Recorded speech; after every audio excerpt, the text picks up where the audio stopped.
14 సంవత్సరాల తర్వాత పందానికి వచ్చారు. మీ పందెం ఏంటో చెప్పండి. నేనోడిపోతే కనుచూపు మేర కనపడే నా భూమిని, కౌరవ పాండవ పురాల్ని కొనగలిగే నా ఆస్తిని అన్నింటినీ ఈ జనాలకి రాసి నా కొడుకులతో సహా ఈ ఊరొదిలి వెళ్ళిపోతా. అదే నువ్వోడిపోతే నీ ముద్దుల కూతుర్ని నా ఇంటి చిన్న కోడల్ని చెయ్యాలి. అయ్యా ఒప్పుకోండయ్యా. ఈయన గెలిస్తే మన కుటుంబం ఒక్కటే బాధపడుతుందయ్యా. అదే మీరు గెలిస్తే ఈ 2 ఊళ్ళు ఆనందపడతాయ్యా. అలాగే కానివ్వండి.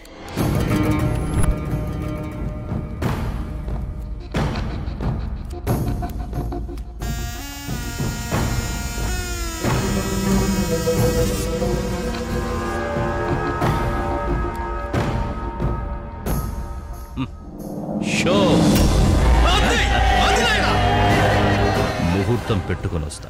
3 ముళ్ళకి 3 రాత్రుళ్ళకి నీ కూతుర్ని సిద్ధంగా ఉంచు. పందెంలో నన్ను గెలిపించావు. నీకు న్యాయం చేయడం నా ధర్మం. వస్తా.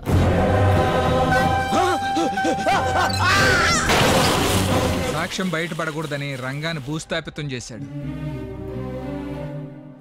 ఎంతో నమ్మకంగా ఉండేవాడు. ఇలా నమ్మక ద్రోహం చేసి. అన్నయ్య, నువ్వు ఇంకా ధర్మాన్ని పట్టుకుని వేలాడటానికి వాళ్ళేం ధర్మంగా గెలవలేదు. మన అమ్మాయి బతుకు భవిష్యత్తు బలికాకూడదు. మీరు ఇంకేం ఆలోచించకండి ధర్మన్ గారు. హనీ అనుకున్నట్టే తన ఆస్ట్రేలియాలోనే చదివిద్దాం. వీసా వచ్చే వరకు ఎవరికీ తెలియకుండా బ్యాంకాక్ లో ఉన్న నా కూతురు దగ్గర హనీని సేఫ్ గా ఉంచే బాధ్యత నాది. అలా హనీ నా దగ్గరకు వచ్చింది. ఆస్ట్రేలియా వెళ్లాల్సిన హనీకి వీసా వచ్చింది. ఆ రోజే విజయ్ తన లవ్ ప్రపోజ్ చేయడంతో ఆస్ట్రేలియా వెళ్లాలనుకున్న హనీ మీ ఫ్యామిలీయే కావాలనుకుని ఆగిపోయింది. ఆ దుర్మార్గులు హనీని ఏం చేస్తారో అని భయంగా ఉందండి.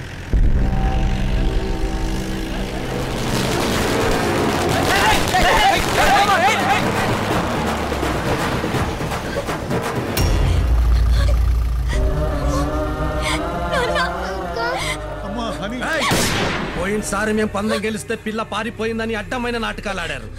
ఇక్కడ నుంచి మీ పిల్ల మా ఇంట్లోనే ఉంటుంది. పెళ్లికి వచ్చి అక్షింతలు వేసి 2 మెతుకులు తినిపోండ్రా. మళ్ళు పోనీయండ్రా.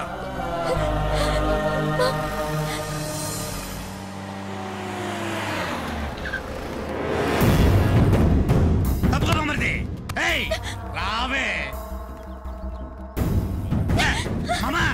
14 ఏళ్ళ నీ పగని తీసుకొచ్చి నీ ఇంటి ముందు నిలిపినా. శభాష్.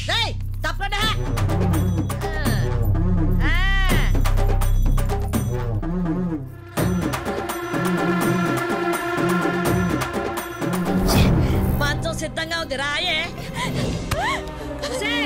ఎంత చేసినా నీ కళ్ళలో నీళ్ళే ఉన్నాయి తప్ప నిన్ను కాపాడడానికి ఎవరు రారు.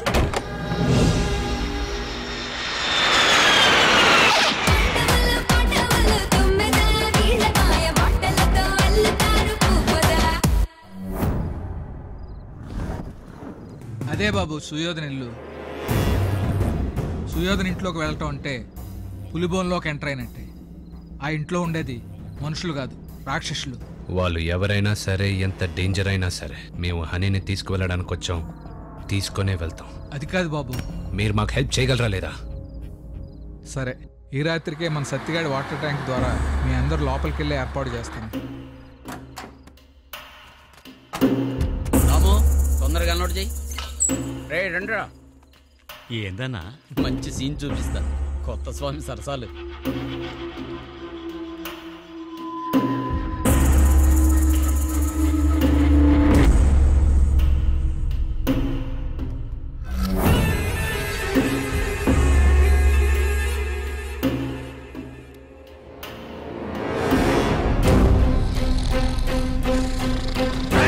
ఏంట్రా గురకపెట్టి నిద్రపోతున్నావు?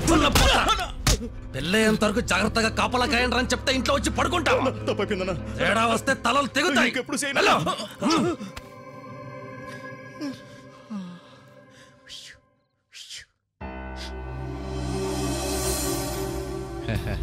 కౌరవపురం పరుపు గట్టిదనాన్ని చూపించి నీ అరుపు పాండవపురానికి వినిపిద్దామని వచ్చానే నా ముద్దుల హనీ.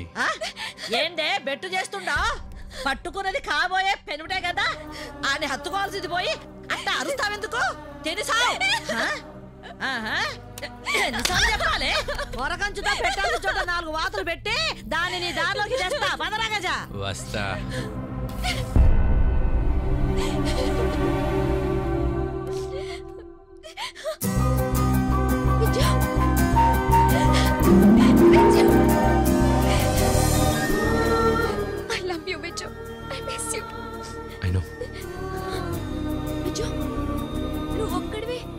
అందరం కలిసి వచ్చావు హనీ. తీసుకెళ్దామని వచ్చి. నువ్వేం భయపడక్కర్లేదు హనీ, నీకు మేమంతా ఉన్నాం. నా భయం నా గురించి కాదు, నా తల్లిదండ్రుల గురించి. మళ్ళా నువ్వు తప్పించుకుపోతే మేము నీకోసం దేవులాడు. గల్లంతైన మీ అమ్మా నాయనల శవాల కోసం నువ్వే దేవులాడుకుంటూ వస్తావు. నా ప్రేమ కోసం నా తల్లిదండ్రుల్ని చంపుకోలేను. శభాష్, చాలా గొప్పగా చెప్పావమ్మా. నాకు నా తల్లిదండ్రుల తర్వాతే నా ప్రేమ అన్నావు. వెంటనే నీ తల్లిదండ్రులను కలిసి వీళ్ళందరికీ బుద్ధి చెప్పి నేను తీసుకెళ్తాను. వెళ్ళిపోండి.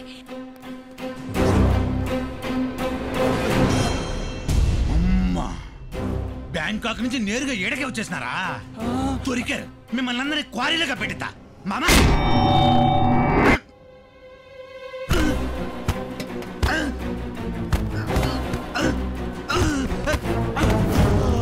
తిరిగాడ ఏంద్రా సప్పుడు?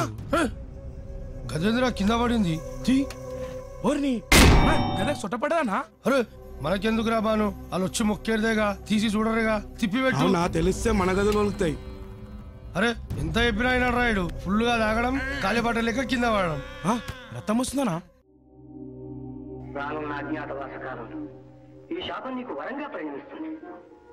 గడువు పూర్తి కాగానే నీ రూపాన్ని నీవు తిరిగి పొందుతావు. అమరేంద్రుడు ఆశీర్వాదం. కన్న ప్రేమ కంటే నీ ప్రేమే గొప్పది బాబు. నిజంగా నా కూతురు అదృష్టవంతురాలు. కానీ నా కూతురికి మీ ఇంటి కోడలయ్యే అదృష్టం లేదు.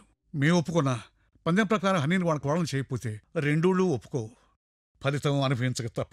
ధర్మన్న గారు, మీరు మాట తప్పడానికి కారణం వాళ్ళు ధర్మం తప్పడమే కదా. కైక రాముణ్ణి అడవికి పంపమని వరం అడగడం రూలు ప్రకారం రైటే, కానీ న్యాయమా? కౌరవులు పాండవుని జోదంలో ఓడించి అడవులకు పంపించారు, రూలు ప్రకారం రైటే, కానీ ధర్మమా? ధర్మన్న గారు, మీరు పేకాటలో ఓడితే మీ కూతుర్ని వాళ్ళింటి కోడల్ని చేస్తా అన్నారు, రూలు ప్రకారం రైటే, కానీ వాడు మోసం చేసి గెలిచారు కదా. అంకిల్, హనీతో జీవితాన్ని పంచుకోవాలనుకున్నాను. తన కష్టాలను కూడా పంచుకుంటాను. నా హనీని నేను తెచ్చుకుంటా. సుయోధనింటి నుంచి హనీని తీసుకురావడం అసాధ్యం. సంకల్పం ఉంటే అసాధ్యం సుసాధ్యం చేసుకోవచ్చు. టక్కుటమార గజకర్ణ గోకర్ణ మాయలు చేసి సామదాన భేద దండోపాయంలో ఏదో ఒక ఉపాయం చేసి మార్చి మతి తప్పించి గతి తప్పించి మమ్మల్ని అందరినీ ఒకటిగా చేసిన హనీని ఒక్క రక్త బొట్టు కూడా కింద పడకుండా వాళ్ళు మీకు అప్పగించేలా చేసి మా కొడలుగా చేసుకుంటాం. ఇంతకీ ప్లాన్ ఏంటి పాపా? కాగల కార్యం గంధర్వులు తీర్చినట్టు అవసరమైతే జ్యోత కౌశలంతో మురిపిస్తూ కాలక్షేపం చేస్తాను. బృహన్నల నామధారినై విరాట నగరంలోని అంతఃపురకాంతలకు ఆటపాటలు నేర్పుతాను. బలనుడనే పేర వంటలవాడినై విరాటుని పాకశాలలో చేరుతాను. ఈ నిర్ణయం ఏమిటి నకుల? రామగ్రంథి అనే పేరుతో అశ్వపాలకుడినే మెరుగుతాను. మరి నీ మాట ఏమిటి? నేను సైరంధ్రినై అంతఃపుర కాంతలను అలంకరిస్తూ గడువు చెల్లిస్తాను.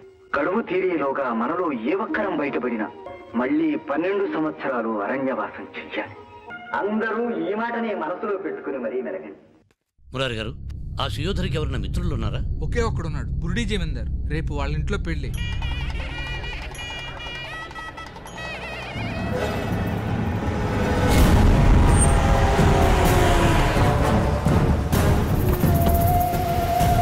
నమస్కారం. సుయోధన నమస్కారం. ఓ జోద శిఖామణి, మీ రాక కోసం పేకలు ఎదురు చూస్తున్నాయి. ఆట అట్టు. ఓ పెళ్లి కాని నవ యువకులారా, మీ రాక కోసం కోకలు ఎదురు చూస్తున్నాయి. పెళ్లి చూపులు ఇటు రండి.